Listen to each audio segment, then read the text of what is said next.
So the searchlight's on the ground, down here somewhere. And the airplane is 4,000 feet in the air, flying towards it, like up here. Cool? The searchlight is shining directly on the plane. Very, very powerful searchlight. All right? This makes a right triangle. Like that. You can also draw it up top here like this if you want. It's really the same thing. It doesn't really matter. Okay? They're telling you that the plane is flying something at 500 feet per second. Okay? So look, we know this side is 4,000. That is not changing. Right? We also know that this side is changing, and as that changes, this side has to change. When you see 500 feet per second, that's a rate of change. What is it the rate of change of, Amritosh? Which variable up here so far? It's x. It's dx dt. Except since it's headed towards the searchlight, it's going to be negative because x is getting smaller. So we have dx dt is negative 500 feet per second. And we're asking you how fast that searchlight's revolving. Well, a revolution is measured in like an angle, like degrees or radians, right? So how fast it's revolving is really asking you how fast is that angle growing from the searchlight to the plane, the angle of elevation. So we're really asking you to find d theta dt. So we know how fast x is changing. We want to know how fast theta is changing. We need an equation that links x to theta.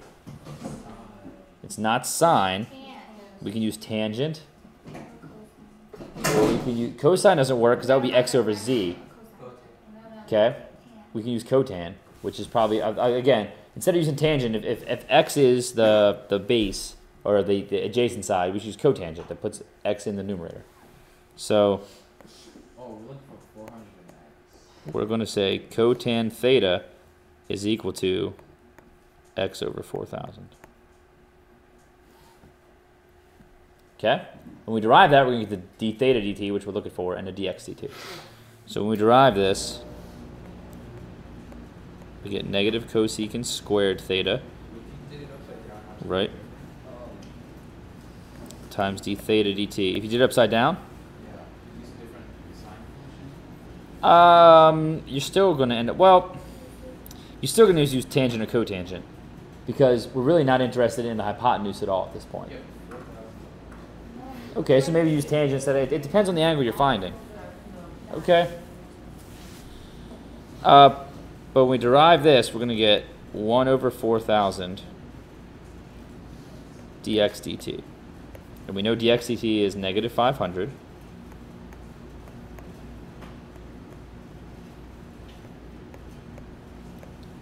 We want d theta dt, so that remains. All we need to do is figure out what cosecant is going to be. Come on now. And remember, cosecant is the hypotenuse divided by the opposite side in a right triangle. That's what cosecant of an angle is in a right triangle. So we need to know the hypotenuse and the opposite side. Well, the opposite side we know. It's 4,000, right? The opposite side is over here. The hypotenuse is z. So we need to know what that is. And they just happened to tell us in the problem, they're so super nice, that the distance from the plane to the searchlight, which is z, is 20,000. So we know that the cosecant of theta has to be what? 20,000 or 4,000, which is what? Has to be 5. Cosecant's 5. And we're squaring it. So 25, and it's negative. And all we're going to do is solve for d theta dt. So check this out. Can you go over how you get negative 25? Yeah, man. So to review again where this comes from, cosecant is a ratio from a right triangle. It's a ratio of the sides. And if you choose the angle theta, then cosecant is the hypotenuse, the hypotenuse divided by the opposite side. You okay with that? Yeah. And the hypotenuse had to be 20,000, and the opposite side is 4,000. So we divide them, you get 5. Okay? And then you square it, you get 25, and it's negative. So the 500 and the 4,000 are going to cancel to an eighth. All right, like these zeros cancel out. If you think about it like that, then you have 5 over 40, which is an eighth, but it's negative. And then we're dividing that by 25, which is the same as multiplying by 1 over 25. So it's 1 over 200. Okay, and that's going to be, again, it's a measure of our angle revolve, like angle changing, so it's radians per.